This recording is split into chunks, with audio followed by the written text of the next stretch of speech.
I'm Gabriela Fresquez for Radar 2021. Americans have long been known for cherishing certain things. Oversized trucks, peanut butter, suing people, and our troops. And if it wasn't clear how much we loved our troops, how much we spend on them speaks volumes. And some percentage of that spending goes to ensuring the military accurately reflects the country it aims to protect. Because while the military used to be as multicultural as an episode of Friends, today, its diversity has become a selling point.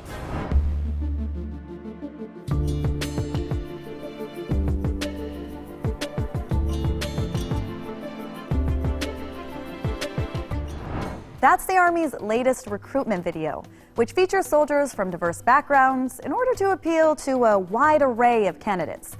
A far cry from the 1940s when women were excluded, or the 80s when gay people were, or 10 years ago when they couldn't serve openly, or earlier this year when trans people were still banned. One soldier profiled in the campaign is 23-year-old Jennifer Liriano, the daughter of Dominican immigrants who climbed to the rank of U.S. Army Reserve Sergeant. I'm U.S. Army Specialist Jennifer Liriano, and I answered my calling. But how likely is her story?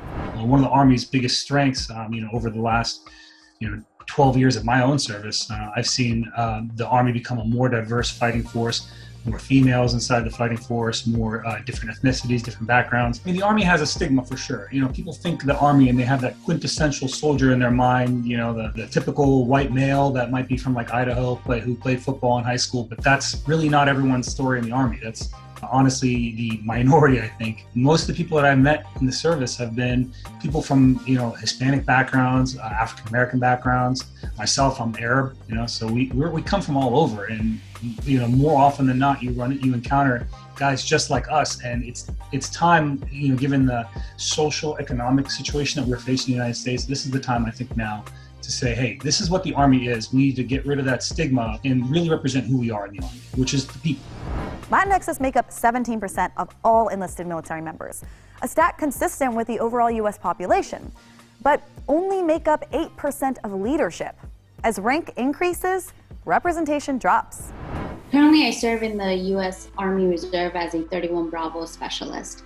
And this is a very important job for me because it ensures that I not only protect the U.S. Army, but as well protect the soldiers that serve within our ranks. It is very difficult when you do go in the higher ranks when it comes to being in the officer route. We don't really see many people who, for example, that look like me, right?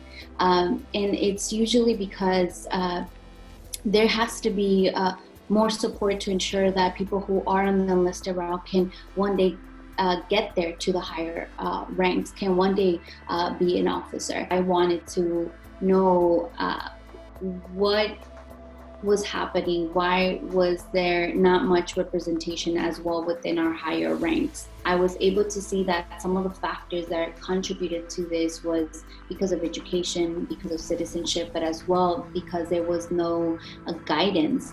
For Latinx soldiers, many simply don't have the educational background to become a military officer. With a 4-year college degree and an aptitude test administered exclusively in English among a few of the requirements. But discrimination, as well as language and economic barriers, have historically contributed to the Latinx achievement gap in U.S. education, ultimately affecting which service members get promoted. That is exactly what I am currently seeing, and this is why I work very closely with the soldiers within the military to guide them of what are their options, such as that they could go to school, that they could get financial aid, that they could get grants. When it comes to amplifying its image, the military-industrial complex has a long history of partnering with companies like Marvel and Disney to create straight-up military propaganda in exchange for things like military equipment, consultation, and access to filming locations.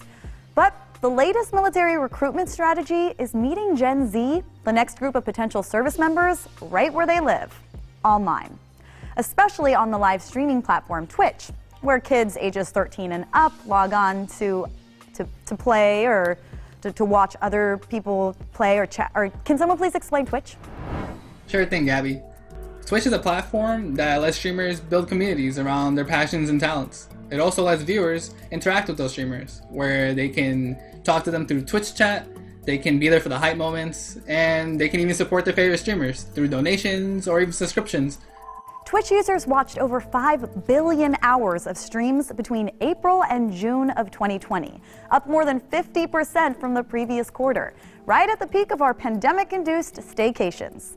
So, the U.S. military, via the U.S. Army esports team, seized an opportunity to beef up its investment in digital recruitment, spending $15 million in 2020 alone across multiple online platforms, including Twitch. You don't go online and you can't be recruited from a video game. That's not how it works. Typically, what you'll do is you'll get information about how the Army, works, or information about different specific parts of the Army, and then you might go out and contact a recruiter from there.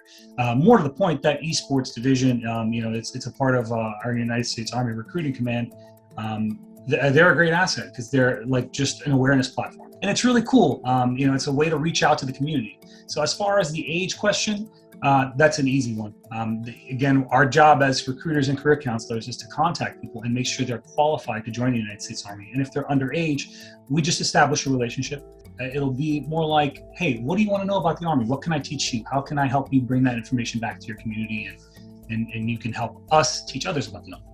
Understandably, these tactics have drawn criticism. Allow Congresswoman Ocasio-Cortez to elaborate. Currently, children on platforms such as Twitch are bombarded with banner ads that link to recruitment sign-up forms that can be submitted by children as young as 12 years old. These are not educational outreach programs, but recruitment forms for the military.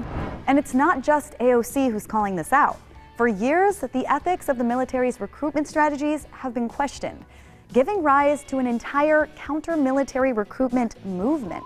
I grew up in a predominantly Latinx low-income community, and I remember I was going to high school and I was supposed to take like an AP Spanish class. The principal had gotten rid of the AP classes, and instead she was introducing a new program to our school. It was the JROTC program, sort of like a military science course where students learn all about the U.S. military. Now know that over 40% of students who enroll in such a program end up enlisting in the military. Our academic opportunities were being taken away, and we were being pushed to instead pursue this military track, while other schools in the same district didn't even have a trace of military recruiters. We started thinking, like, what is it that the administration is trying to tell us? So that's how I got involved. The military likes to equate Latinx values, whatever they deem those are, family, courage, to the values of the military. And therefore they tell us, because of this, you would be great candidates to join, the forces. While Project Llano doesn't necessarily tell young people if they should enlist in the military or not, what we do is we want to provide young people with the realities of military service that recruiters don't necessarily tell people. Today, we're seeing Latinxes enlist in the military at faster rates than any other community of color. In 2018, the states with the largest Latinx populations, California, Texas, and Florida, were also the 3 states with the highest rates of enlistment. And we have a long history of military service, even if we haven't always been recognized or compensated accordingly for it. Hey, have you ever wondered why the media doesn't feature Latino military heroes? Well, this one's for you. Let's start off with Marcelino Serna. Marcelino Serna emigrated from Mexico to Texas in 1916 at the age of 20. He wanted to be a U.S. citizen so bad that he was like, hey, you guys, I love this country a lot and I really want to become a citizen, so I'll fight for you. So the Americans were like, okay, come to Europe with us and fight in World War I, which he did. Y como buen Latino, Marcelino era tremendo chismoso. So one day in France, he saw an injured German soldier and he's like, ¿Tú sabes qué? I'm going to follow this dude to the trenches, which he did. And there he found all the German soldiers and fired 4 freaking grenades, and he came back to Texas as the most decorated Texan Army hero ever, well, at least at that time. So, Marcelino Serna, this one's for you. Let's move on to our second hero. Our second hero's name was Carmen Contreras Bozak. She was born in Puerto Rico and lived in New York City. She wanted to be part of World War II so bad that she was like, hey, estoy aquí, enlist me. So she became the first Latina to be part of the U.S. Women's Army Corps. Back then, they needed bilingual people, so Carmen's like, don't you know my name's Carmen que estoy pintada en la pared? Yo soy puertorriqueña. So they enlisted her and they sent her to North Africa, which is very close to Spain, and she became an expert cryptologist who sent and received messages for then General Dwight D. Eisenhower, who later became a president. So, Carmen, you're a badass. This one's for you. Our next Latino military hero's name was Angel Mendez. He was born in New York City to Puerto Rican parents and fought in the Vietnam War at just age 20. Unfortunately, he lost in life in combat while saving someone else's life, which was his lieutenant and platoon leader. Later on, that same lieutenant would become the Chief Justice of the Pennsylvania Supreme Court. Angel, you are incredible and you are a badass. If we don't tell our own stories, no one's gonna do it for us. And this one's for you. In 2021, it's impossible to talk about Latinxes in the military without recounting the events at Fort Hood, Texas, involving then 20-year-old Private First Class Vanessa Guillen, whose tragic murder at the hands of a fellow soldier put a national spotlight on the unchecked abuse and ongoing harassment many soldiers face. It was such an honor, to have your sister wearing that uniform that represents the United States. I know I, at some point, was looking into Air Force. I know my other sister, Lupe, was actually looking into following Vanessa's steps into the Army. And I'm in the position now where I wouldn't 100% suggest having women enroll in the military. Mayra is the sister of Vanessa Guillen, the soldier that was murdered and went missing in April 2020 at the Fort Hood Army base in Texas. Her remains weren't recovered until June 30th, 2020. The Department of Defense took a year to not only admit that Vanessa Guillen was indeed sexually harassed, but also, it took them a year to admit their failures. In terms of justice for Vanessa, for my sister, I would like to see, first and foremost, the bill passed that would certainly focus on the justice system that needs to be changed in the military. The League of United Latin American Citizens, or LULAC, is championing the I Am Vanessa Guillen Act. What we're doing is advocating for several bills that are currently in legislation. One being the I Am Vanessa Guillen bill, which aims to protect service members from alleged cases of sexual assault and sexual harassment. The I Am Vanessa Guillen Act is just one piece of legislation of a broader attempt at reforming the military.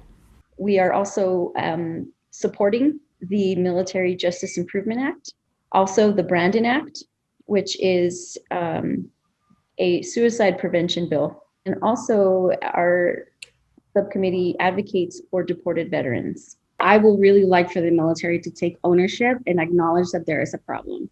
There's a problem with military sexual assault. There's a problem with suicide. There's a problem with mental health overall.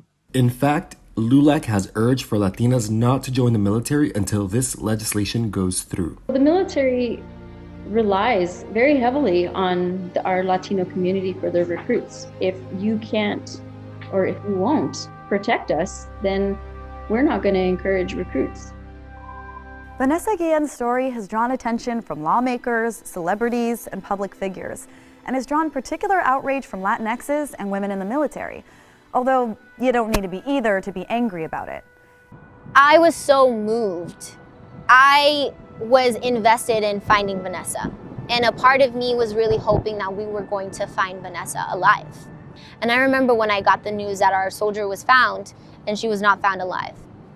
And that was extremely heartbreaking. I really believe that no family should ever go through this. And then the other reality hits, which is Vanessa's not the only one. Because the reality is, Guillen's story should infuriate all of us. Anything less would be completely antithetical to the idea that we value those who voluntarily protect and defend this country. When they started talking about her disappearance, it was very triggering because I was assaulted in '92. People knew that I was a sexual assault survivor, but they really didn't know the intricacies of what actually happened to me. And it was a friend, it was a phone call from a friend who served with me. And he's like, hey, what are you gonna do about this? Are you gonna do anything? And that night I stayed up and on my iPad going through every article that I could find. But what was interesting was that the more articles I found were Latino. And then when they found her body, then it turned into a different advocacy completely. I was asked to join a grassroots movement of women veterans who were all, some of us are military sexual trauma survivors, and we really started looking at what are we going to do. So Congress could see this is what's going on with women in the military. This is what's going on in Fort Hood. So Fort Hood needs to be investigated. Everything should have stopped still and they should have gone looking for her. I testified alongside Melissa Bryant and we testified about what was going on. But if you look at it now, it's still hanging. It still hasn't been signed. One thing about assault and harassment in the military doesn't discriminate. We right now have a really huge opportunity. We can really structurally change the face of military sexual harassment, sexual assault. Young people recruited by the military today are promised the hope of a better life. It's not inaccurate to see the military as an opportunity for upward mobility. I'm in the Air Force, and the military in general does promote an esprit de corps and an opportunity to advance both personally and professionally. So the military could have a direct impact on the Latinx community, as it provides a community that a lot of Latinx don't get to experience once they get here to the United States. The military also provides educational opportunities. They pay for you to go to school through the military. My job within the military is a 5RO. So what used to be called chaplain assistant is now religious affairs specialist.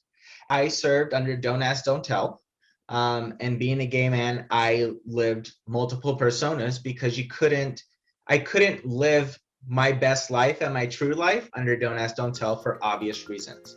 So working in the church as an LGBT member is twofold. I was the avenue or the opening for a lot of folks who identified as LGBTQ to come into the chaplain corps and to seek assistance. The dangling carrot of paid college, among other military benefits, is enticing. At 18, I attended a one-on-one military recruitment meeting to explore my options for paying for college. Hi, my name is Agatha Wright. I'm a veteran of the United States military. I decided partly to go into the military because I knew that if I did, I would have assistance in getting through school. So it really changed my life. Student debt is real. I used the GI Bill when I went to school for my BA, but later on, I took some time off because I had a family. At the end of 2017, I applied for my master's, and master's programs are really expensive. Getting that master's really changed my economic bracket, going from here to here with that degree. I do believe that education should be made much more accessible in the United States. Education is the backbone of any society. It's what propels us forward in technology and science and arts in general. Young Latinxes and others are looking for opportunities to advance socially and economically. And for a lot of people, enlistment has provided that. Well, you know, I'm originally from Los Angeles, born and raised. Growing up myself in the inner city streets of Los Angeles, you know, there were a lot of perils, a lot of dangers that were there. There was nothing about that was ever attractive to me.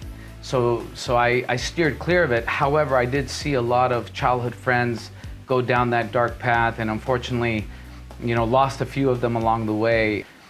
I graduated high school.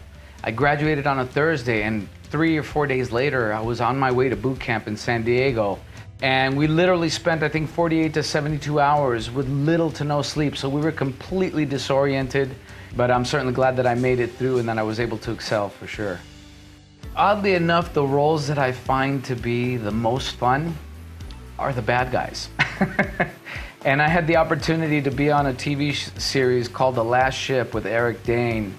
I didn't get to play military, but it definitely helped to be around all these people playing military roles, just brought me back to my time, you know, on board ship when I was in the Marine Corps. So it was a great experience.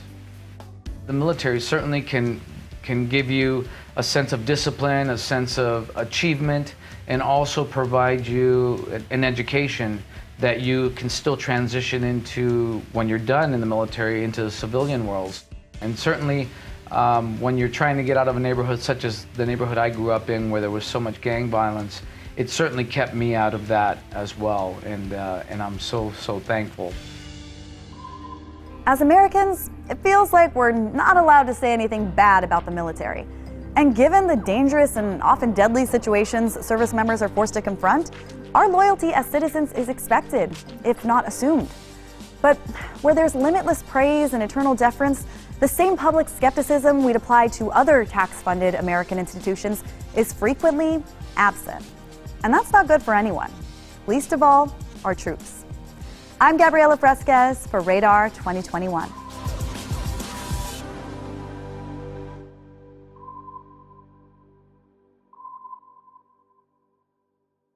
Thanks for watching Radar 2021. Please like, subscribe, and comment down below and let us know what issues are important to you.